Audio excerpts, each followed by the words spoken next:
সুপ্রিয় দর্শক, আমি মুস্তফা দানিশ স্বাগত জানাচ্ছি সম্পাদকীয়তে। আজকের আলোচনার বিষয় 90 দিনের রাজনীতি। আর এ নিয়ে আলোচনার জন্য আমাদের স্টুডিওতে উপস্থিত আছেন অ্যাডভোকেট ইউসুফ হোসেন হুমায়ুন, উপদেষ্টা পরিষদের সদস্য, আওয়ামী লীগ।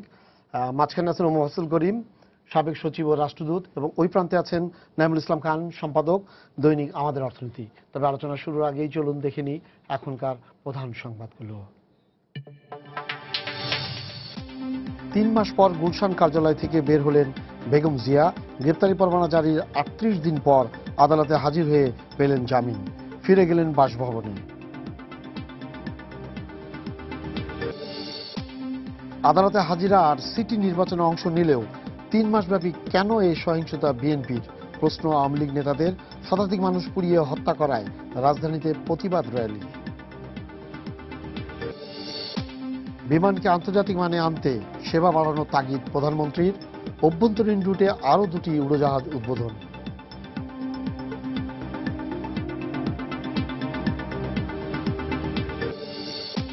মানবতা বিরোধী অপরাধের মামলায় মৃত্যুদণ্ডপ্রাপ্ত জামায়াত নেতা কামরুজ্জামানের রিভিউ শুনানি শেষ, আদেশ সোমবার।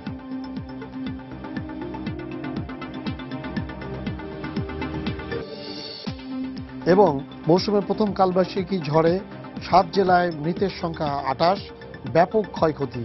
শুধু বগুড়ায় মারা গেছেন 16 জন।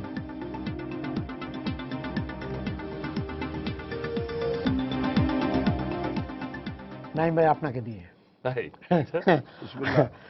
90 দিনের হরতাল অবরোধ, 137 জনের বেশি প্রাণ হারিয়েছেন, তারপরে হাজার হাজার কোটি টাকার ক্ষতি হয়েছে। তারপরও একটা পর্যায়ে শিক্ষা ব্যবস্থা বিপর্যয়ের মুখে পড়েছে। এই অবস্থা থেকে কিন্তু একটা স্বস্তির বাতাস যেন রাজনীতিতে আজকে, গত কয়েকদিন ধরে চলছিল, আজকে যেন মনে হলো বিএনপি চেয়ারপারসনের বাড়ি ফিরে যাওয়া উপলক্ষে হয়েছে। এটাকে আপনি কিভাবে বিশ্লেষণ করেন? আজকে খালেদা জিয়ার কোর্টে যাওয়া এবং সেখানে জামিন হওয়ার পর বিএনপির পক্ষের আইনজীবী ব্যাখ্যা করেছেন যে বেইল হয়েছে ইত্যাদি ইত্যাদি। তারপরে সরকারি পক্ষের যে কৌশলী মোশাররফ হোসেন কাজল, তার বক্তব্যটা খুবই প্রণিধানযোগ্য। আমি তার বক্তব্যে দেখি নাই যে তিনি তো সরকারের পক্ষে, তিনি কিন্তু ওই বেইল অপোজ করার কথা প্রথাগতভাবে চিন্তা করলে, কিন্তু তিনি বক্তব্য দিলেন উনি অপোজ করেন নাই, উনি বরং সমর্থন করেছেন। অপোজ তো করেনই নাই, সমর্থন করেছেন নানান যুক্তি দিয়ে। এবং আপনি যেভাবে আলোচনাটা শুরু করেছেন, উনি সেই সাংবাদিকদের সঙ্গে বলার সময় বলেছেন যে চারদিকে রাজনীতিতে একটা সুবাতাস বইতে শুরু করেছে, এটা তার শব্দ, সুবাতাস বইছে, আমরা সেটাকেই সাপোর্ট করছি। এবং উনি এটাও বলেছেন যে কোর্ট শুনানির তারিখ নির্ধারণ করতে চেয়েছিল 25শে এপ্রিল। তখন বিএনপির পক্ষের মানে খালেদা জিয়ার আইনজীবীরা বলেছেন যেহেতু এটা নির্বাচন হবে, আমরা নির্বাচন নিয়ে একটু ব্যস্ত থাকতে চাই, জন্য একটু পিছিয়ে দেন, সেটা এজন্য 5ই মে করা হয়েছে। এটাও তারা বলেছেন যে নির্বাচনটা যেহেতু একটা গ্রহণযোগ্য মানে অবাধ এবং আনন্দপূর্ণ হয়। এখন এগুলো এক ধরনের মানুষের মনে, আজকে একদম অনেস্টলি বলি, মানুষের মনে একটা স্বস্তির প্রকাশ। এই যে মানুষ স্বস্তি পেয়েছে, আজকে আমাদেরকে এই স্বস্তিটাকেই স্বাগত জানানো এই মুহূর্তের দায়িত্ব। তারপরে আমাদের অনেক অনেক দুঃখ কষ্ট বেদনার আলোচনা থাকবে, কারণ এ সময় অনেক মানুষ মারা গেছে, অনেক সম্পদের ক্ষতি হয়েছে। আজকেরই হিসাব, আজকে সুবাতাস বইতে শুরু করাতে একটা কালবৈশাখীর ঝড়ে 28 জনের প্রাণহানি পরে আমরা আবার সিপিডির কাছ থেকে একটা হিসাব পেয়েছি যে আমাদের গ্রোথ যদি আর কিছুদিন কন্টিনিউ করতো এই রকম আন্দোলনের নামে যা চলছিল কর্মসূচি, তাহলে হয়তো আমাদের 1% গ্রোথ কমে যেত। এখন এটা 0.55% কমেছে ইতিমধ্যে, এটা 0.55 মানে 0.5%। এই যে 0.5% কমলো, এতে আমরা দুঃখ প্রকাশ করব, আলোচনা করব, বিশ্লেষণ করব, কিন্তু আস্তে স্বস্তি প্রকাশ করছি যে এটা 1 কমা থেকে আমরা রক্ষা পেলাম, 1 কমে যেত সেটাতে রক্ষা পেলাম। তো আজ আমার মনে হয় এই যে ঢাকা সিটি কর্পোরেশন নির্বাচন, এর আগেও বলেছি, আমি অনেক আগে 111-এর সময় বলতাম, সাম্প্রতিককালে কম বলেছি, মাঝে মাঝে আমি বলি, আমার কেন জানি মনে হয় মাননীয় প্রধানমন্ত্রী শেখ হাসিনা এবং বিএনপি নেত্রী সাবেক প্রধানমন্ত্রী খালেদা জিয়া, তাদের দুইজনের মধ্যে একটা একটা আধ্যাত্মিক সম্পর্ক আছে। এই সম্পর্কটার কোনো ম্যানিফেস্টেশন নাই। আমি আবারও বলি, এটার কোনো দালিলিক প্রমাণ নাই, এটার জন্য কোনো বৈঠকের দরকার হয় না। আমাদের ইতিহাস, আমাদের রাজনীতি, আমাদের ঘটনার পরম্পরা, তাদের পারিবারিক যদি ঘটনা প্রবাহ বিশ্লেষণ করেন, বঙ্গবন্ধুর পরিবার, আমি কিন্তু কাউকে তুলনা করছি না, don't take it as a তুলনা, আমি বলছি দুইটা আলাদা পরিবার।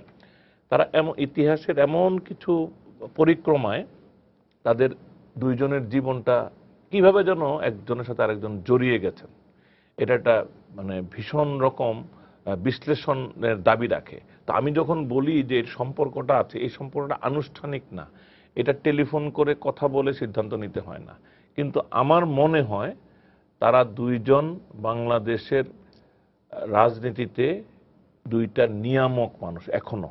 আমরা যদিও বিএনপিতে তারেক রহমানকে খুব পাওয়ারফুল বলি, কিন্তু এখনো Khaleda Zia is the ultimate person. যেমন ভারতে রাহুল গান্ধীকে আমরা বলি অনেক কিছু, কিন্তু এখনো Sonia Gandhi is the ultimate person. এখানেও তাই, আওয়ামী লীগও Sheikh Hasina is the ultimate person. তো এই সমস্ত ক্ষেত্রে এই পরিবারগুলি যদি দেখেন মুক্তিযুদ্ধে, আমি অন্য আলোচনা যাব না, জিয়াউর রহমান মুক্তিযুদ্ধ করেছেন, আওয়ামী লীগের স্বীকৃতি, বঙ্গবন্ধুর স্বীকৃতি, তিনি মুক্তিযুদ্ধে বীর উত্তম, বঙ্গবন্ধুর স্বীকৃতি, উনি দ্বিতীয় সেনা প্রধান ছিলেন, মানে ডেপুটি আর্মি চিফ ছিলেন, পরে আর্মি চিফ হয়েছেন, এদেশের রাষ্ট্রপতি হয়েছেন, দল গড়েছেন, যেই দলের উনি এখন জীবিত নাই, দলের কিন্তু 30-35% মানুষের জনসমর্থন আছে, সেই দলটার উনি ভাবাদর্শিক নেতা।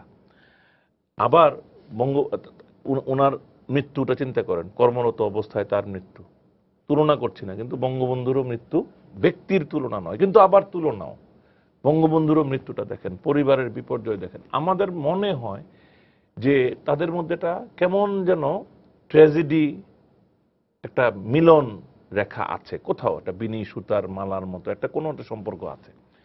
এবং তারা বাংলাদেশের জন্মের সময় থেকেই এই পরিবারটার সম্পর্ক বঙ্গবন্ধুর সাথে তুলনা হয় না, এই জন্য বলি কারণ বঙ্গবন্ধু আরো অনেক আগে থেকে, অ্যাকচুয়ালি 47 পূর্ব সময় থেকে তার ধারাবাহিকতা। সুতরাং জিয়াউর রহমান এই অর্থে শিশু, বঙ্গবন্ধুর কাছে কিন্তু তিনি সন্তান তুল্য শিশু, এটা মনে রাখতে হবে। তো সন্তানের সাথে তো বাবার হয়, তুলনা হয়, আমার সাথে আমার বাবার রিলেশন করে, আমি সেই অর্থে বলছি, প্লিজ মানুষ যেন অন্যভাবে না নেয়, কিন্তু সন্তানের সাথে বাবার তুলনা হবে না কেন ওই অর্থে। আমার মনে হয় যে বাংলাদেশের রাজনীতিতে এই বাস্তবতাটা বারবার ধরা খাচ্ছে। এই যে 90টা দিন গেল, 90টা দিনে অনেক কিছু প্রমাণিত হয়েছে যে ধ্বংসাত্মক রাজনীতি দিয়ে কোনো পরিবর্তন আনা যায় না। আবার নিয়মতান্ত্রিক রাজনীতির বিকল্প নাই, রাজনৈতিক দলগুলোকে সুযোগ দিতে হবে। আপনি দেখেন মাননীয় প্রধানমন্ত্রী বঙ্গবন্ধু কন্যা, আমরা আমাদের অলক্ষ্যে আওয়ামী লীগের কোনো উপদেষ্টা মণ্ডলীর বৈঠকও করেন নাই, উনি কেন্দ্রীয় কমিটির বৈঠক করেন নাই, মন্ত্রিসভার বৈঠকে আলোচনা করেন নাই, as a person Sheikh Hasina হঠাৎ করে একদিন নির্বাচনটাকে অফার করলেন। এই নির্বাচনটাই ছিল উভয়ের জন্য, সরকারি দল সরকার একদিকে, আরেকদিকে বিএনপি 20 দল, তাদের উভয়ের জন্য ছিল এক্সিট। এবং আমরা লক্ষ্য করলাম ধাপে ধাপে আমাদের ইচ্ছা মতো এটা একটা সুইচ অনে এক ধাক্কায় না, ধাপে ধাপে কিন্তু আমরা সেই স্বস্তির দিকে যাচ্ছি। তো তারপরও এটা কিন্তু সত্য কথা, এই যে এতগুলো মানুষের মৃত্যু হলো, এত সম্পদের ধ্বংস হলো, এটা আমাদেরকে উপলব্ধি করতে হবে এবং ইতিহাসের কাছে এটার দায় থাকবে। কিন্তু এটা কিন্তু এমন না যে এই দায়িত্ব আমরা কেউ অস্বীকার করতে পারবো। আমরা যার যতটুকু এখানে আমাদের দায় আছে, এটার জন্য ইতিহাসের কাছে, আইনের কাছে কতটা থাকতে হবে আমি ঠিক জানি না এখনো স্পষ্টত, কিন্তু ইতিহাসের কাছে আমাদের এই দায় থাকবে আমাদের সকলের, এবং জবাবদিহিতাও থাকবে। এবং এগুলি থেকে যদি ধাপে ধাপে আমাদের রাজনীতিতে সুস্থতা ফিরে আসে, আমাদের রাজনীতি যদি নিয়মতান্ত্রিক হয়, আমরা যদি পরমত সহিষ্ণু হই, সবার জন্য অবাধ সুযোগ রাখি, আমরা যদি কথায় কথায় ধ্বংসাত্মক রাজনীতিতে না যাই, সহিংসতায় না যাই, এগুলির জন্য আমাদের যে রাজনৈতিক একটা মোড় পরিবর্তন দরকার হবে। আমরা চাই আজকের এই সুবাতাস আমাদেরকে যেন সেদিকেই এগিয়ে নিয়ে যায়। মোফাজ্জল ভাই, আপনার ওনার অ্যানালাইসিস আমরা শুনলাম, আপনার অ্যানালাইসিসটা কি? আমি খুব মন দিয়ে জি নাইমুল ইসলাম সাহেবের অ্যানালাইসিস বা বিশ্লেষণ শুনছিলাম। আমি জানতাম না যে তিনি একজন আধ্যাত্মিক পণ্ডিত বটে। তিনি বেশ চমৎকারভাবে তুলে ধরলেন যে একটা বোধহয় কোথায় একটা সূক্ষ্ম টেলিপ্যাথির। আধ্যাত্মিক একটা সম্পর্ক রয়েছে শেখ হাসিনা এবং বেগম খালেদা জিয়ার মাঝখানে। আমি জানি না, আমি ওই লাইনে বিশেষজ্ঞ নই এবং ওইদিকে কোনো স্টাডিও করিনি। আমি সাধারণ মানুষ হিসাবে, এবং সাধারণ মানুষ যেটা মনে করছে সেটা হলো গিয়ে ওনার কথার মধ্যে সেটার প্রতিধ্বনি আছে যে বাবা হাঁপ ছেড়ে বাঁচলাম। এই গত ৩-৪ মাস যেভাবে গেছে, শুধু ৩ মাস নয়, তার আগে থেকেই তো এটা শুরু হয়েছে। জানুয়ারি আগে থেকেই আপনার যে অস্বস্তিকর পরিস্থিতি এবং যে বিভীষিকা যেটা চলছিল, মানুষের থেকে পরিত্রাণ চেয়েছিল, কিন্তু এই পরিত্রাণটা হঠাৎ করে আমি বলবো এসছে। কেউ কেউ বলতে পারেন যে না, আপনি তো কিছুই জানেন না, বা ওনারা দুই বিশেষজ্ঞ, তারাই বা কতটুকু খবর রাখেন, পেছনে অনেক কিছু হয়েছে। আরে বাবা, পেছনে হোক আর উপরে হোক আর নিচে হোক আর হয়েছে তো বটে, এবং এতেই আমরা খুশি। যে পরিমাণ ক্ষতি দেশের হয়েছে, সাধারণ মানুষের হয়েছে, এই যে পঙ্গু হাসপাতালে যে সমস্ত মানুষগুলো এখন পর্যন্ত চিৎকার দিচ্ছে, যাদের প্রিয়জন, আপনজন, পরিবারের একমাত্র উপার্জনক্ষম ব্যক্তিটি চলে গেছে, এই সমস্ত ক্ষতি তো কোনোদিন, এই শূন্যতা তো পূরণ হবে না। বার্ন ইউনিটটাও আপনি বলে দেন, হ্যাঁ, আপনি শুধু পঙ্গু থেকে রাখবেন। এটা আবার একটু পঙ্গুটা দেখায় বিএনপির ওরা, বার্ন ইউনিট দেখায় আওয়ামী লীগ। আমি খেয়াল করি নাই, খেয়াল করেন নাই? না আমি খেয়াল করি না যে শুধু আধ্যাত্মিক নয়, একজন অত্যন্ত বড় গোয়েন্দাও এখানে আছেন, যিনি ওই যে যেরকম যে ক্রিকেট খেলাতে স্লিপের সব উৎসুক হয়ে থাকে, ক্যাচ উঠলে পরে ধরবে, এরকম করে নাইমুল ইসলাম অপেক্ষা করছেন যে আমার কথাবার্তার মধ্যে। আসলে কিন্তু নাইমুল, আমি এই যে পঙ্গু বলেছি না, এটা বলতে পারেন এক ধরনের স্লিপ অফ দি টাং। আমি বার্ন ইউনিট কিন্তু আসলে মিন করেছে। হ্যাঁ, কারণ চিৎকার না, আসলে চিৎকারটা বেশি কিন্তু বার্ন ইউনিটে, জ্বালা যন্ত্রণাটা বেশি বার্ন ইউনিটে। কোনো সন্দেহ নেই। পঙ্গুতেও তো নিশ্চয়ই ক্ষতিগ্রস্ত হয়েছে। পঙ্গু is also fact of life. নিশ্চয়ই আপনি চান না যে বন্দুক যুদ্ধে আপনি বা আমি বা আমাদের না, কেউ মৃত। প্রশ্নই আসে না। হ্যাঁ, মৃত কিন্তু হই, আমাদের রাস্তায় রাজনীতিতে আমাদের এমন লাশ হয়েছে যে পড়ে না এক থাকে। পক্ষ শুধু পঙ্গু হাসপাতাল দেখায়, আরেক পক্ষ ওটা দেখায়। So যার it is যায় সেই very জানে, unfair, হ্যাঁ। ওটা বলে লাভ নাই। এটা যেহেতু আমার যাচ্ছে না কাজে আমি বুঝতে পারি না। আচ্ছা, আসুন এই ক্ষণিক অন্যদিকে বিচ্যুতি চলে যাচ্ছিল। আমি বলবো এই যে আজকের এই সুবাতাসটা যেটা বলা হচ্ছে আর কি, অনেকেই বলছেন সুবাতাস, আমিও মনে করি সুবাতাস তো বটে। এটা বহু কাঙ্ক্ষিত, অনেক দিনের প্রতীক্ষিত, মানুষের একটা অন্তরের একটা কামনা ছিল অনেকদিন ধরে। যেমন চৈত্রের এই যে দাবদাহ চলে, তখন যখন যারা বৃষ্টি আসে, তাই বলে ঝড় তুফান না। আমার আশঙ্কা ওটাই, আমার আশঙ্কা ওটাই, বৃষ্টি ইজ অল রাইট, এখন আবার ঝড় তুফান না শুরু হয়। শুরু তো হলো, ঠিক আছে, বৃষ্টি বন্ধ থাকুক, কিরকম ঝড় তুফান কিরকম, একটা উপলক্ষ সামনে আছে, সেটা হচ্ছে সিটি কর্পোরেশন নির্বাচন।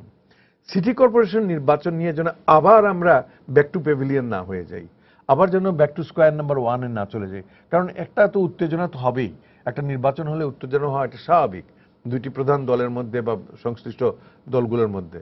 যদিও এটা আনুষ্ঠানিকভাবে এটা সেরকম রাজনৈতিক ইয়ে নয়, নির্বাচন নয়, কিন্তু আমরা সবাই জানি যে এখানে পক্ষ বিপক্ষ আছে। তো সেটা নিয়ে যদি এখন আবার হঠাৎ করে পরিস্থিতি যদি উত্তপ্ত হয়ে যায়, বেশি গোলমেলে হয়ে যায়, উত্তপ্ত হতে পারে, কিন্তু সেটা নিয়ে যদি সব লণ্ডভণ্ড হয়ে যায়, তাহলে হায়, এই যে অত কষ্টার্জিত আজকের যে সুবাতাসটা, এটা কিন্তু আবার গরম বাতাস হয়ে যাবে। এটা কিছুতেই কাঙ্ক্ষিত নয়। আচ্ছা, তাহলে এটা বন্ধ করা যায় কিভাবে? যাদের মধ্যে আমরা দেখতে পাচ্ছি একটা বোধোদয় হয়েছে, চৈতন্যদয় হয়েছে, এবং উভয় পক্ষে, শুধু বেগম খালেদা জিয়ার হঠাৎ করে চৈতন্যদয় হয়েছে, গত রাতে উনি স্বপ্নে দেখেছেন যে তাকে যেতে হবে, তা নয়। তেমনি যারা বাধা দেওয়ার, তারা আগে থেকেই সৈন্যবাহিনী অর্থাৎ পুলিশ বাহিনী সরিয়ে নিয়েছেন, তারপরে বলেছেন যে তালা কেটে ঢুকে পড়ে, আমরা এখন নিজেরা খুলে দিতে পারবো না, আমরা গুসা করেছি, পুলিশ বলেছে, সরে গেছে, ইত্যাদি ইত্যাদি। ভালো কথা। এখন তারা যদি আবার সামনের দিনগুলোতে যদি সেইভাবে যদি আচরণ না করে, এই আচরণটি বাংলাদেশের মানুষ আপনাদের কাছে চায়, এই শিষ্টাচারটুকু চায়, এই ভব্যতাটুকু চায়, এই পরস্পর সহনশীলতা চায়, সহিষ্ণুতা চায়। আজকে যখন বেগম খালেদা জিয়া যখন জামিন পেলেন এবং নিজের বাড়িতে চলে গেলেন, তারপরে দুই একজন শীর্ষস্থানীয় নেতা যারা আমাদের রাষ্ট্র পরিচালনায় এখন আছেন, তারা যে সমস্ত মন্তব্য করেছেন, সেগুলো খুব একটা সুখের বিষয় নয়। আমি আরো শুনেছি একটা নাকি মিছিলও বের হয়ে কেউ অর্গানাইজ করেছিলেন যে তাকে যেন গ্রেপ্তার করা হয়। সেই গুড়ে বালি পড়ে গেছে, গ্রেপ্তার তো হন নাই। মাননীয় আদালত তাকে জামিন দিয়েছেন। এখন ইম্পর্টেন্ট জিনিস যেটা হবে, এটাকে টিকিয়ে রাখার জন্য এই উপলক্ষটা এটাকে সুন্দরভাবে এটাকে ধরে রাখার জন্য লেভেল প্লেইং ফিল্ড চাই। এই লেভেল প্লেইং ফিল্ডের আমি এখন চট করে বাংলা করছি না, ইচ্ছা করে করছি না, কারণ এত বহুল উচ্চারিত যে এখন লোকে লেভেল প্লেইং ফিল্ডটাই বেশি বোঝে। মানুষের যদি আমি যদি কই যে একটা সমতল সমান একটা খেলার মাঠ চাই, বুঝবে টুঝবে না। তাহলে তবুও আমার মতো যারা অনেকে উম্মি দর্শক বা শ্রোতা আছেন তাদের জন্য আমি বলি, বাবা ফুটবল খেলার সময় মাঠটা যদি এইরকম সমান না থাকে, যে আমি যেদিকে দাঁড়াইছি সেদিকের মাঠ এই ধরনের উঁচা 3 ফিট আর অন্যদিকের মাঠ 1 ফিট, তাহলে তো বল সবসময় নিচের দিকে যাবে, এরকম যেন না হয়, সমান হতে হবে। এটাই লেভেল প্লেইং ফিল্ড। কেমন? কিন্তু সেই লক্ষণটা সরকারকে দেখাতে হবে, প্রশাসনকে দেখাতে হবে। কোন রকমের উগ্র উস্কানিমূলক বক্তব্য দেওয়া উচিত হবে না। আসুন, যে শিষ্টাচার নির্বাসিত হয়ে গেছিল রাজনীতি থেকে সেইটা যেন আবার ফিরে আসে, পরস্পর সম্ভ্রম যেন ফিরে আসে। সর্বোপরি এবং সর্বশেষে আপাতত একটা কথা বলতে চাই, এই সমস্ত কিছুর মধ্যে আম্পায়ার সাহেব বসে আছেন কিন্তু নির্বাচন কমিশন, এবং এই আম্পায়ারের দিকে আমরা বাংলাদেশের 16 কোটি মানুষ তাকিয়ে আছি, যেভাবে মানুষ তাকিয়েছিল কিছুদিন আগের সেই কোয়ার্টার ফাইনালের। তখন যে আম্পায়াররা যে আচরণ করেছিলেন দুইজন, এই জালিমদার নাকি জালিমদার না তো আলিমদার, আমি বারবার ওই জালিমদার বলতে বলতে অভ্যাস হয়ে গেছে, জালিমদারই বলি। তো এই আলিমদার দারুপান করেছিলেন কিনা জানি না, তিনি এবং ওই যে আয়ান গোল্ড এই সাহেব, এই দুজনের মতো আচরণ না করলেই হয়। আমরা চাই আপনারা একটা সুষ্ঠু, সুন্দর, নিরপেক্ষ এবং সবাই যেন সর্বশেষে হারি জিতি নাহিলাজ এই কথা বলে আমরা যেন বলি যে আমি জিততে পারিনি ঠিকই, তবে নির্বাচন কমিশন বা প্রশাসনের কোনো ত্রুটির জন্য নয়। আমি একটা ছোট্ট কথা কি বলতে পারবো লেভেল প্লেইং ফিল্ড সম্পর্কে?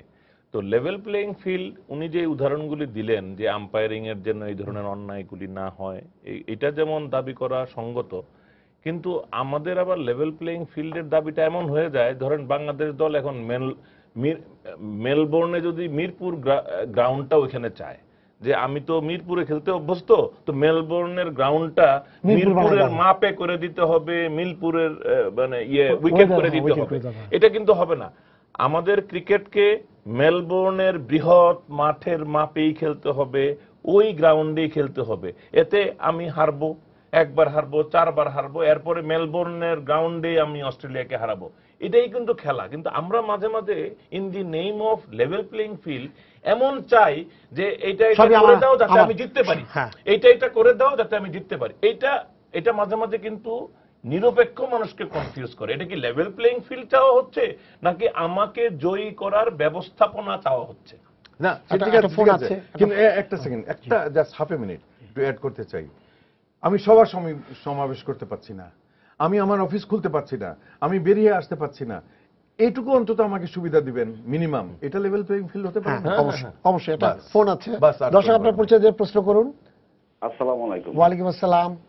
আমি সিরাজগঞ্জ থেকে আলম বলছি। জি, আমি শ্রদ্ধেয় যে আওয়ামী লীগের নেতার কাছে প্রশ্ন রাখছি যে সবাই বলছে স্বস্তি নিঃশ্বাস ফেলছে, এখন হলো আজকে দেখলাম টিভিতে নৌপরিবহন মন্ত্রী সাধারণ সাহেব বলতেছেন যে খালেদা জিয়া লেজ গুটিয়ে পালিয়ে গেছেন।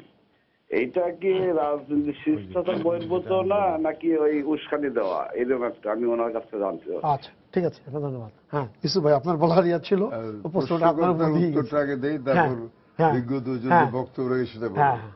প্রশ্নকর্তার কাছে আমার আকুল আবেদন, যে প্রেক্ষাপটে শাহজাহান খান আজকের একটা অনুষ্ঠান করেছেন, সেই প্রেক্ষাপটটা যদি বিশ্লেষণ করেন তাহলে আপনি নিজের মনেই উত্তর পাবেন।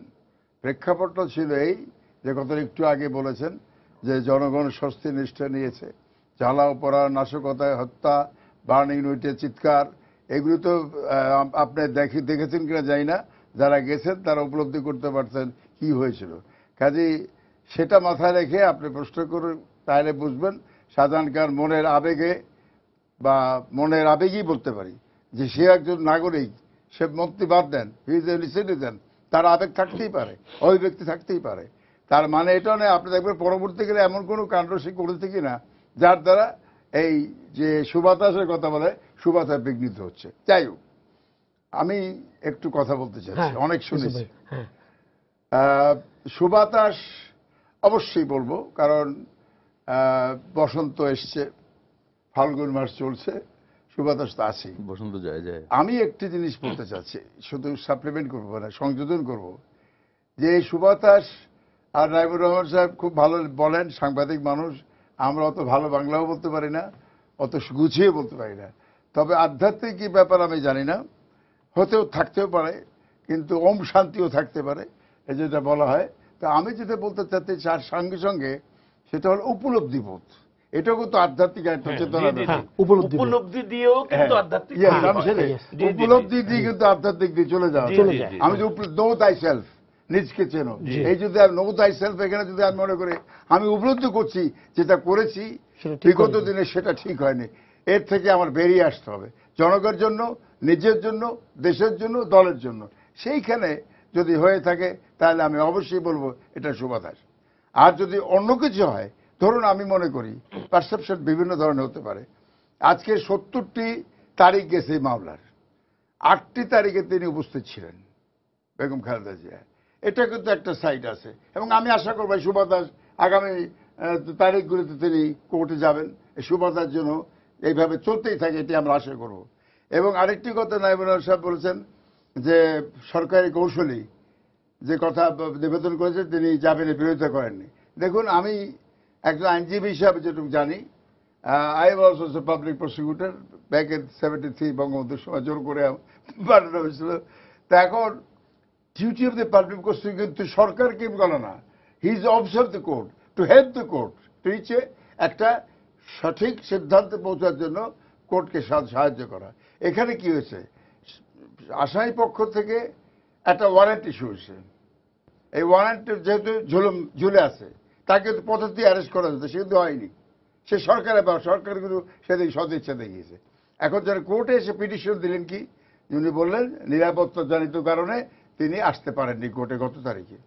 এটা উপরে আমাদের সরকারের তরফ থেকে বলা হয়েছে যদি তাই হয় সেটা কোর্ট বিবেচনা করবে, it's up to the court সেই ব্যাপারটা। তবে আবারও এই কথা বলা হয়েছে যে আমি আশা করব যে আগামীতে তিনি সঠিক উপস্থিত হবেন, যে চলমান প্রক্রিয়া।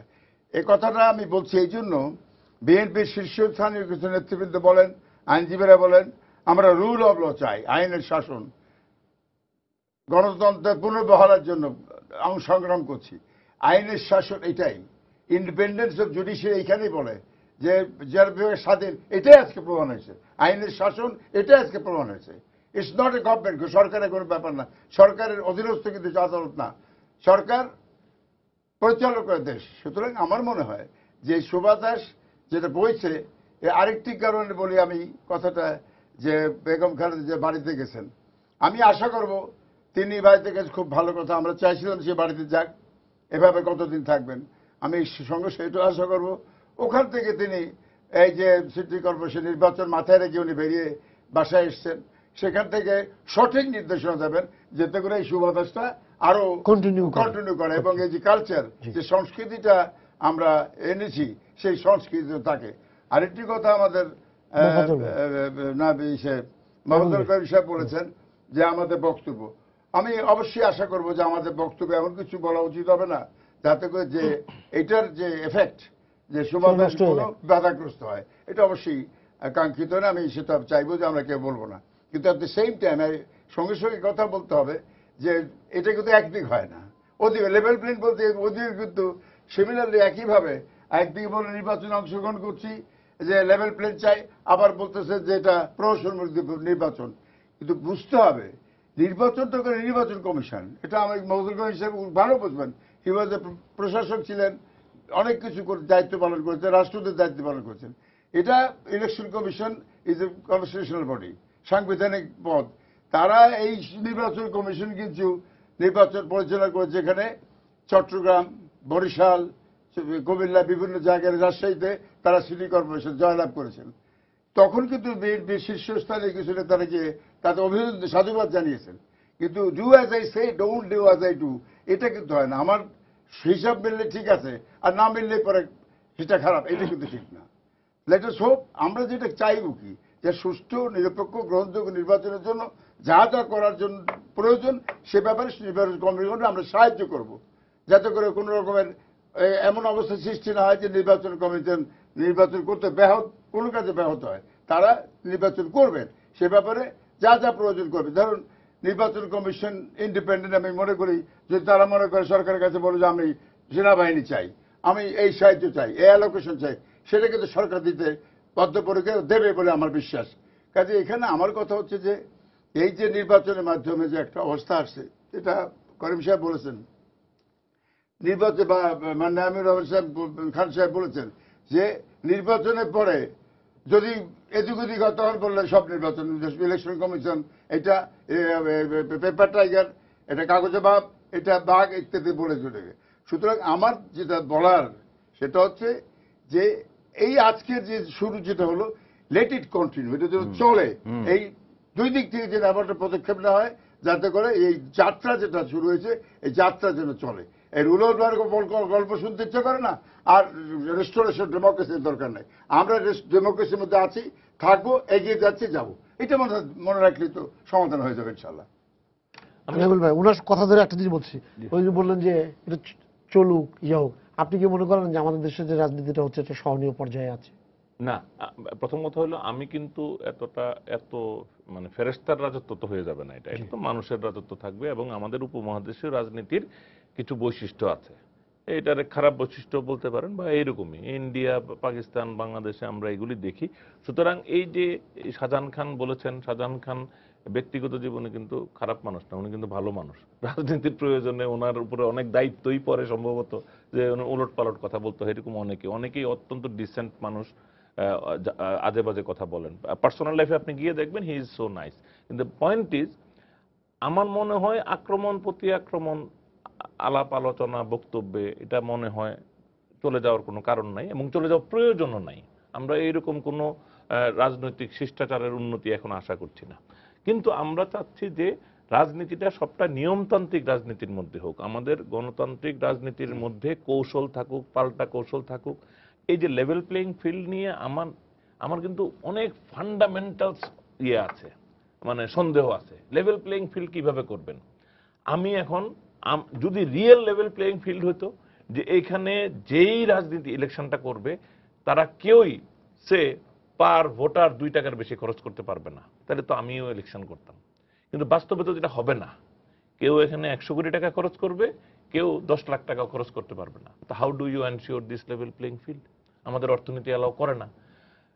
আওয়ামী লীগ, বিএনপি তারা জানে এটা দলীয় নির্বাচন না, কিন্তু দলগতভাবে টোটালি পার্টিসিপেট করছে, ঝাঁপায় পড়ছে। মানে কি, প্রধানমন্ত্রী গণভবনে বসে পরিকল্পনা করতেছেন খালেদা জিয়া 20 দল নিয়ে ঝাঁপায়া পড়বেন। এটাও তো আমার লোকাল গভর্নমেন্ট ইলেকশনে সঠিক কাজ হওয়ার কথা না। তো লেভেল প্লেইং ফিল্ড হচ্ছে কোথায়? আমার যার নাকি একটা দল নাই, আমি মেয়রাল ক্যান্ডিডেট হতে চাই, আমি তো পারবো না এইভাবে। সো লেভেল প্লেইং ফিল্ড আমরা যখন আলোচনা করি, আমার আসলে শুধু সময় দিলে আমি অন্তত 1 ঘন্টা বলতে পারবো যে লেভেল প্লেইং ফিল্ড একটা অলীক কল্পনা। আমাদেরকে যেটা করতে হবে, মানুষ নিরাপদে, স্বচ্ছন্দে, আনন্দে ভোট দিতে পারবে এবং মোটামুটি ভাবে ওই উনি যেটা বলেছেন, আমার নির্বাচনী প্রচার অভিযান চালাতে চাই, কিন্তু এটার মধ্যে আবার একটা ফাঁক ফোকর আছে। এখন একটা লোক যদি রিয়েল ক্রিমিনাল অফেন্সেস করে থাকে এবং তার বিরুদ্ধে মামলা থাকে, এইটা তো সরকারি দল এত আহ্লাদ দিবে কেন? যদি তার বিরুদ্ধে মামলা থেকে থাকে, তাকে দৌড়ের উপর থাকার জন্য মানসিক প্রস্তুতি নিতে হবে, সে পালায়া থেকে ইলেকশন করতে হবে, কৌশলে করতে হবে। আমার কথাটা হলো, আমরা এইরকম এক্সপেক্ট করা উচিত না যে আওয়ামী লীগ একটা সহনশীল রাজনৈতিক দল, এটা প্রমাণ করার জন্য বিএনপিকে আনন্দের সাথে নির্বাচিত হওয়ার জন্য ব্যবস্থা করে দিবে। এইটা আশা করা ঠিক না। বরং এটা হওয়া উচিত সরকারের থেকে আওয়ামী লীগ সরকারের ছোটখাটো নানান রকম যে কৌশল সুবিধাদি নেওয়ার নিবে। আচ্ছা, অনেকে বলে, মনে করেন এখন ডিসাইডেড হলো যে নির্বাচন কমিশন পক্ষপাত দুষ্ট হবে না, খুব নিরপেক্ষ, মাননীয় প্রধানমন্ত্রীর নেতৃত্বে সরকারের কেউ কোনো পক্ষপাতিত্ব করার জন্য কোনো চেষ্টা করবে না। তারপরেও কি বাংলাদেশের প্রেক্ষাপটে সম্ভব যে পয়সাওয়ালা সে লোকালি অফিসারদেরকে কিনবে, ঘুষ দিবে, পুলিশকে ঘুষ দিবে, ওসিডিসি কে ঘুষ দিয়ে? আমি এটা জাতীয় নির্বাচনের প্রেক্ষাপটে যদি বলি, এই স্কুলের হেডমাস্টার যারা নাকি হয়, পোলিং অফিসার হয়, প্রিজাইডিং অফিসার হয়, এদেরকে 10 লাখ 5 লাখ টাকা করে দিয়ে কিনবে। তো যে কিনতে পারবে, যে কিনতে পারবে না, ওইখানে level playing field how do you ensure? একটা সমাজ যতক্ষণ কমপ্লিটলি ফেয়ার না হবে, সেই রাজনীতি ফেয়ার হওয়ার মতো রাজনীতিকে আমাদের প্রধান দুইটা দল করছে না। সুতরাং আসলে লেভেল প্লেইং ফিল্ড বলতে কোনোদিন কিছু হবে না। এটার জন্য আমাদের প্রচেষ্টা রাখতে হবে, কথাবার্তা বলতে হবে, কিন্তু ব্ল্যাটান্ট যে অন্যায়গুলি, ব্ল্যাটান্ট পরিষ্কার দেখা যাচ্ছে যে অফিসই করতে দিচ্ছে না, এক দলের সন্ত্রাসীরা আরেক দলকে পিটায়া দূর করে দিতেছে, এইরকম ব্ল্যাটান্ট জিনিসগুলি হইলে মিডিয়াই তো আছে। কে না জানে ঢাকা শহরে এখন কতগুলি টেলিভিশনের এক একটা ক্যামেরা তো মিলিটারির এক একটা ইয়ের মতো, মানে ট্যাঙ্কের মতো, কামানের মতো, যে ঘুরে, এটা কামানের মতোই ভয় পায় মানুষ। তো এটা মোবাইল ফোনে যেভাবে মানুষের ছবি ক্যাপচার করার, সাউন্ড ক্যাপচার করার সুযোগ সুবিধা আছে, আমার মনে হয় না ব্ল্যাটান্ট অ্যাবিউজের সুযোগ তেমন থাকবে। এবং আমি আবার এটা অনেস্টলি একটু পক্ষপাতিত্ব হয় হয়তো, কিন্তু মাননীয় প্রধানমন্ত্রীর খুব একটা অনিয়ম কইরা জেতার ইচ্ছা আছে এরকম আমার মনে হয় নাই। উনি আভ্যন্তরীণ আলাপ আলোচনায় এরকম বলেন নাই, সাংবাদিক হিসেবে যেটা জানি। এবং সবচেয়ে বড় কথা, উনি যে ইলেকশনটাকে সিরিয়াসলি নিচ্ছেন সেটার প্রমাণ হইল যাতে একক প্রার্থী থাকে সব ব্যাপারে শি ইজ ভেরি সিরিয়াস, যাতে দল শক্তিশালীভাবে ইলেকশন করতে চায়। কখন মানুষ শক্তিশালীভাবে ইলেকশন করার জন্য সিরিয়াস হয়? যখন সে জানে সে আনফেয়ার মিনস অ্যাডপ্ট করবে না। সুতরাং এটা পরোক্ষভাবে একটা আমরা ধারণা পেতে পারি। আমার মনে হয় এই নির্বাচনটার ভেতর দিয়ে আমরা এই নির্বাচনটা যদি সুন্দরভাবে আমরা শেষ করতে পারি, কম্পিটিটিভ ভাবে, ছোট ছোট ঝামেলাগুলি না, এগুলি নিয়ে আই এম নট ওয়ারিড, যদি শেষ করতে পারি তাইলে আমাদের এই সুবাতাস আমাদেরকে সুন্দর রাজনীতির সূত্রপাতের দিকে নিয়ে যাবে। সূত্রপাতের দিকে। একটা ফোন আছে, দর্শক আপনার পরিচয় দিয়ে প্রশ্ন করুন। জি, হ্যালো, সালাম আলাইকুম। ওয়ালাইকুম আসসালাম। আমি সোহেল বলতেছি সৌদি আরব থেকে। সৌদি আরব থেকে, জি। আর নাইমুল ইসলাম স্যারের কাছে আমার ছোট্ট একটি প্রশ্ন। জি। আর প্রশ্নটি হচ্ছে রাজনীতিতে সুবাতাস, এই সুবাতাসটার অব্যাহত রাখার স্বার্থে আমার একটি প্রস্তাবনা বলতে পারেন, প্রশ্ন বলতে পারেন। যেমন দীর্ঘ 90 দিন থেকে আমাদের দেশে বিরোধী দলের আহ্বানে হরতাল, অবরোধ, ভাঙচুর, মানুষত্ব অনেক কিছু হয়েছে। এই 90 দিনের পরবর্তীতে আজকের দিনে গিয়ে বিএনপি চেয়ারপারসন বেগম খালেদা জিয়া আদালতে গিয়েছেন নিরাপদে এবং জামিন নিয়ে নিরাপদে বাসা ফিরেছেন। এই জিনিসটা সরকারের এক ধরনের স্যাক্রিফাইস মাইন্ড সেট করে বিএনপি চেয়ারপারসন কি উদ্যোগ নিতে পারে না যে ঠিক আছে, অনেকবার তো প্রধানমন্ত্রী আমাকে আহ্বান জানিয়েছে, আমি একবার প্রধানমন্ত্রীকে টেলিফোন করি যে আসেন আমরা দেশের স্বার্থে, জনগণের স্বার্থে, গণতন্ত্রের স্বার্থে কিভাবে সুশৃঙ্খল ভাবে আমরা দেশের রাজনীতি করবো, দেশের শান্তি শৃঙ্খলা বজায় রাখবো, আমরা সবাই আলোচনার টেবিলে বসি, সংলাপের আহ্বান কি বিএনপি চেয়ারপারসন বেগম খালেদা জিয়া করতে পারে না একবারের জন্য? আচ্ছা, ঠিক আছে, এই প্রশ্নটা মোফাজ্জল ভাই উনি যে কথাটা বলেছেন, হ্যাঁ, এটা তো আমরা সবাই চাই, সারা দেশবাসী চাই। খুব ভালো ইয়ে বলেছেন। হ্যাঁ, তা ঠিক, কথাটা ওনার উপলব্ধিটা খুব ভালো। ঠিক, যদি এরকম হতো সত্যি তাহলে তো একেবারে সুখ আর শান্তি দেশে সবসময় বইতে থাকতো। আমি আশা করব তার প্রত্যাশাটা, সম্মানিত প্রশ্নকর্তার প্রত্যাশাটা একদিন না একদিন পূরণ হবে ইনশাল্লাহ। তো আমি যদি বলি যে আজকে একটা শুভ সূচনা হয়েছে, এটা বোধহয় খুব একটা ভুল নয়, কারণ গত 4-5 মাসের অভিজ্ঞতার আলোকে আজকে তো অবশ্যই দেশবাসী একটা স্বস্তির একটা নিঃশ্বাস ফেলেছে। বিশেষ করে মাত্র কয়েক সপ্তাহ আগে যখন বেগম খালেদা জিয়া আলিয়া মাদ্রাসার অবস্থিত মাঠের প্রাঙ্গণে অবস্থিত যে কোর্ট, সেখানে যখন গেছিলেন তখন যে একটা আক্রমণাত্মক পরিস্থিতির সম্মুখীন হয়েছিলেন, আজকে তো অন্তত সেগুলো হয় নাই। সেদিন যে পত্রপত্রিকায় ইনারা লিখলেন যে পুলিশ আর র্যাব ইত্যাদি নীরব দর্শকের মতো ছিল, আজকে তো সেটা হয় নাই। আজকে দেখা গেছে তারা খুব প্রফেশনালি বেগম খালেদা জিয়ার নিরাপত্তা নিশ্চিত করার জন্য তারা চেষ্টা করছেন এবং সুন্দরভাবে পুরো জিনিসটা হয়ে গেছে। তো এখন এটাকেই আমরা মডেল ধরবো। আমরা অতীতে কি ভুল ভ্রান্তি হয়েছে, আলিয়া মাদ্রাসা মাঠে কি হয়েছে, র্যাব কি করেছে, পুলিশ কি করেছে, সে যাব না। আমরা বলবো যে আমাদের ঠিক সামনে মাত্র 2-3 সপ্তাহ পরেই একটা নির্বাচন, যে নির্বাচন থেকে আমরা আরো সামনে এগিয়ে যেতে চাই এবং যে নির্বাচন থেকে আমরা জাতীয় নির্বাচনের সেইটার জন্যেই সেই লক্ষ্যকে সামনে রেখে আমরা এই আজকের সূচনাটাকে আরো সুন্দর করতে চাই। তবে লেভেল প্লেইং ফিল্ড সম্বন্ধে আমার মনে হয় নাইমুল ইসলাম খানের, হ্যাঁ, ওনার যে পারসেপশন সেটার সঙ্গে আমি একটু সামান্য একটু ডিফার করছি। লেভেল প্লেইং ফিল্ড বলতে গেলে পরে আমরা যেটা মনে করি আর কি, যে সুবিধাটুকু দল ক কে দেওয়া হবে সেই সুবিধাটুকু যেন দল খ পায়, বা দল ক যদি একটা কাজ করে যদি পার পেয়ে যায় সেই কাজের জন্য দল খ এর কাছে টাকা নাই, দল কয়ের No, কাছে let টাকা me- আছে, let আপনি me- কেমনে let me- let me level finish, playing let me field finish. হবে? না, কেমনে level playing হ্যাঁ, field? না, ঠিক আছে। এটা তো অত্যন্ত হতাশাব্যঞ্জক কথা। না, হতাশা না। এটা তো এটা বাস্তবতা। আমি হতাশ নই। এটা তো সিনিক্যাল কথা। আপনি যে Cynical টাকার না। উদাহরণটা দিচ্ছেন বারবার, জি। এটা হচ্ছে আচরণবিধি। এটা লেভেল প্লেইং ফিল্ড নয়, এটা আচরণবিধি। এই যে টাকা কত পর্যন্ত খরচ করা যাবে, আপনি মানুন আর না মানুন, না মানলে আপনি দায়ী, আপনি দোষী, আপনার বিরুদ্ধে ব্যবস্থা নেওয়া যেতে পারে। কিন্তু এটা হচ্ছে আচরণবিধি ভঙ্গ করা। আর লেভেল প্লেইং ফিল্ড হচ্ছে যে কর্তৃপক্ষ, নির্বাচন কমিশন, প্রশাসন এবং বাকি সকলে যারা জড়িত এটার সঙ্গে, তারা উভয় পক্ষকে সমান সুযোগ সুবিধা দিবেন। এরা একটা কিছু মিছিল বের করলো যেটাকে সম্পূর্ণ বেআইনি এবং উস্কানিমূলক বক্তৃতা দিল, এই করলো সেই করলো, আপনি উপেক্ষা করে গেলেন।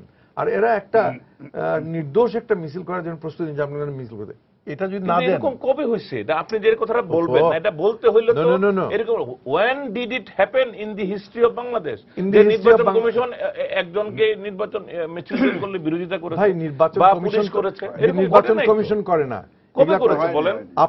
আপনি মাঠ প্রশাসন সম্বন্ধে অনেক কিছু জানেন, আমিও সামান্য জানি। যে না, না, আপনি সাম্প্রতিক নির্বাচন মহোদয়, আমাদের বলেন। সময় কিন্তু প্রায় শেষ হয়েছে, না, এখনো তো ইয়ে ঠিক আছে, তাহলে আমি আপনার যেটা এটা বলছি কি হচ্ছে? কখনো হয় নাই। সাম্প্রতিক উনি নির্বাচন নাইমুল বলেন। ইসলাম খান যেটা বলতে চাচ্ছেন, I am afraid না, আপনি যেটা বলছেন, he's আপনি- trying to defend the না, administration. উনি ওনারটা বলুন। উনার আপনি- পয়েন্ট অফ ভিউ থেকে আপনার point of view থেকে আপনি আমি বলেন। আমার পয়েন্ট অফ ভিউ থেকে বলতেছি, এরকমটি যেন না হয়। জি। এরকমটি যেন না হয়। না, আমি টাকা আবারও পয়সার তো একটু ব্যাপার না, না, আমি ব্যাপারটা just হচ্ছে- হ্যাঁ, আপনি ইয়ে যেটা করার জন্য, বলেছেন। আমি নট টু ডিস্টার্ব ইউ, না। কিন্তু আমি এনরিচ করার জন্য বলতেছি যে অনেক সময় একটা জিনিস যদি প্রবণতা হিসেবে না থেকে থাকে, যে আমি এখন ওনাকে একজনকে যদি বলি আপনি আমার বাসায় এসেন, কিন্তু ভাই আমার বাসায় এসে কিন্তু কোনো কিছু চুরি করে নিয়ে যান না, এই কথাটা হঠাৎ করে আমি বলবো কেন? আমার বাসায় চুরি হতে আহা, হবে তো। তো ঠিক আছে No. মোহাম্মদ ভাই, তাহলে আপনার একটা বাক্যে যদি হয়, তাহলে আপনার বক্তব্যটা কি? আমার বক্তব্যটুকু এটাই আর কি, জি। যে কোন রকমের কোন অন্যায় আচরণ সহ্য করবেন না, সেটা যে যারাই করুক না কেন, তাদের পরে পরিস্থিতি এটা খারাপ হয়ে যাবে। এবং পরিস্থিতি খারাপ হলে পরে আগামী নির্বাচন থেকে আবার গন্ডগোল ইত্যাদি শুরু হবে। সেটা দেশবাসী চায় না, আমরা কেউ চাই না। ইউসুফ ভাই, আপনি দুজনের কথা শুনেছেন, এই লেভেল প্লেইং নিয়ে ওনারা যে কথাগুলো বললেন, দেখেন, এবং এই লেভেল প্লেইং ফিল্ড কথাটা ইদানিং বছর দুই ধরে আমাদের সমাজে বা রাজনীতিক সামনে যেহেতু নির্বাচন, এই জন্য এই কথাটা বেশি। না, এটা আগে কিন্তু আমরা শুনি নাই। ইংরেজিতে বাংলায় বলে সমান্তরাল উনি তো বলে দিয়েছেন উপর আর নিচ। সমাজ। জি। এখানে আপনার যেটা আমি আবার বলি, জি। এটার জন্য মূলত যে নির্বাচনের কথা যদি ধরি, তাহলে পরে নির্বাচন কমিশন একটা সাংবিধানিক অফিস। নির্বাচন করার জন্য যা যা প্রয়োজন তারা চাইবেন, সরকার দিতে মোটামুটি বাধ্য থাকবেন বলে আমার ধারণা, এবং দেনও, এবং সরকার অঙ্গীকার করে যখন যা প্রয়োজন আমরা দেব। এখন আমরা বিগত নির্বাচনগুলিতে দেখেছি যে অনেক কথা বলা হওয়ার পরে লেভেল প্লেন তখন এই ব্যবহার হয়নি, কিন্তু লেভেল প্লেন ব্যবহার না হলেও সেই সময় প্লেন কাজ হয়েছে, এবং সিটি কর্পোরেশন নির্বাচনে যে বিজয়ী হয়েছে মোটামুটি। হ্যাঁ, আমি সে কথা বলতে চাচ্ছি। কিন্তু মূলত সেখানে উপলব্ধিবোধ প্লাস আমার সিনসিয়ারিটি, আমার সদিচ্ছা থাকতে হবে, যেটা আমি এমন কিছু আচরণ করব না যাতে করে প্রতিপক্ষ ক্ষতিগ্রস্ত হয় বা আমার আচরণবিধি ব্যাহত হয়। এখানে দেখুন, সাইদ খোকন ঢাকা দক্ষিণের আওয়ামী লীগ সমর্থিত প্রার্থী, তার উপরে কিন্তু সেন্সার করছে অলরেডি ইলেকশন কমিশন, তার উপরে শোকজ করেছে, আরো দু একজনের বিরুদ্ধে করেছে। এই ধরনের এখানে কোনো বৈষম্য করা হয়। সাইদ খোকন তো বাড়ি বেচা ব্যাংক ঋণ শোধ করে তারপরে নমিনেশন আজকের কথা বলি, আমার ছোট বোনের মতন চক্রবর্তী বরিশালের, সে তার নমিনেশন পেপার রিজেক্ট করছে। কি এইরকম মামলা রিট আমরা হাজার করে থাকি। সেখানে হলো কি যে সে মাত্র 50,000 ঋণ নেওয়া হয়েছে, সেটা সে গ্যারান্টার, তার নমিনেশন বাতিল করে দিয়েছে আওয়ামী লীগের সমর্থিত। সময় শেষ হয়ে গেছে। আমি যেটা বলতে চাচ্ছি, লেভেল প্লেইং এই ফিল্ড বলেন আর যাই বলেন, আমার কথা হচ্ছে যে আমরা সবাই মিলে নির্বাচন কমিশনের সাথে কোঅপারেট করি। যদি কোঅপারেট করে মনের থেকে, সিনসিয়ার এই মনের থেকে, তাহলে পরে আমার মনে হয় নির্বাচন কমিশন সঠিকভাবে কাজ করতে পারবে। এবং আমরা যা চাই, যে বলি যে এইখানে এই কারণে এই জিনিসটা প্রয়োজন, সেটা উপলব্ধি আমি 10 সেকেন্ডের কথা বলবো। এই নির্বাচন কমিশন যা যা পারবে না লেভেল প্লেইং এর জন্য, এর জন্য বিএনপিকেই দায়ী করব আমি, এমাং আদার পার্টিজ, আওয়ামী লীগ সহ। কারণ বিএনপি ক্ষমতায় থাকতে নির্বাচন কমিশনকে সেই শক্তি দেয় নাই যার জন্য তারা অসহায় থাকবে এখনো কোনো কোনো আচ্ছা, সময় শেষ হয়ে গেছে, আপনার কিছু বলার আছে? বলার তাদেরকে একটুকুই প্রায়শ্চিত্ত আছে। করতে হবে। একটা বাক্যে বলবেন, হ্যাঁ। আমাদের টাইম শেষ হয়ে না, গেছে ঠিক একদম। আছে।